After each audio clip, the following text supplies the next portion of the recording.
만한 이야기를 나누고 있자니 문득 떠오르는 말이 또 있어요. 피는 못 속인다. 네. 이런 말 진짜 많이 하잖아요. 이 피가 이 나의 뿌리 그리고 나의 가족 같은 혈통을 가리키기도 하잖아요. 가계, 가문 이런 걸 이야기할 때 뭐라고 이야기를 하죠? 혈통이라고 이야기를 하잖아요. 피를 통해서 과거를 신분을 나누기도 했었거든요. 그러니까 왕가의 피가 흐르고 있다. 가문의 혈통이다. 이런 식으로. 이런 혈통을 바탕으로 역사적으로 참변을 일으켰던 사건과 인물들도 있습니다. Schreien die NATO-Minister, hört ihr es nicht? Ihr Schreien ist nicht. 굉장히 생소하실 겁니다. 네. 그런데 실제 이 작가들이 활동했던 때에는 너무나도 찬양을 받았던 작가들입니다. 하지만 아무도 모릅니다. 미술사 학계에서도 그들을 기억하려 하지 않습니다. 작품을 자세히 좀 들여다볼게요. 그림에 특징이 좀 있습니다. 남성들은 굉장히 튼튼하고 강인한 모습으로 등장을 하고 있습니다. 근육이. 그렇죠. 의도적으로 좀 강인함이 좀 강조되어 있다라고 느껴지기도 해요. 그런데 작품 속에 등장하는 이 모든 인물들은 하나의 공통점을 더 가지고 있습니다. 바로 이들이 모두 다 아리아인 종족입니다. 아리아인. 아리아인, 인도 유럽 계통어를 사용하는 사람들을 지칭을 하는 거예요. 유럽의 수많은 인종들 가운데 이 인도 쪽에서 이렇게 건너 넘어오는 인도 유럽인 계통들, 이들이 가장 신성한 피를 가지고 있는 아리아인이다. 아리아인이 가장 우수한 종족이다. 이 세상은 아리아인이 다스려야 한다. 2차 세계대전을 일으킨 바로 그 남자. 히틀러.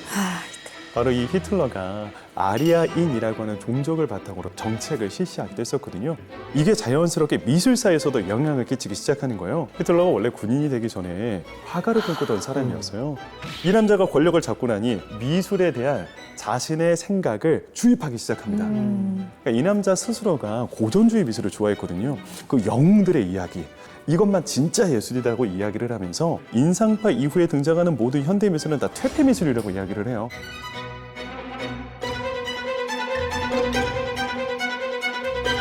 지금 우리가 너무나도 사랑하는 빈센트 반 고흐. 심지어 파블로 피카소의 작품조차도 퇴폐 미술로 낙인이 찍혀버리게 되고요. 더군다나 그때 당시 예술계의 가장 큰 손이 또 누구였냐면 유태인들이었어요. 모든 그림들은 불태워버리거나 해외로 매각해서 다 팔아버립니다.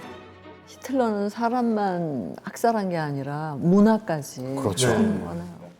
근데 굉장히 좀 재밌는 게 나치로 활동을 했었지만 히틀러와 예술적 성향이 다른 사람들이 몇 명 있었거든요. 히틀러 앞에서는 쓰레기 같은 그림입니다. 퇴폐 미술입니다. 제가 불살라버리겠습니다. 라고 이야기를 하고 챙깁니다. 챙겨, 아이고야.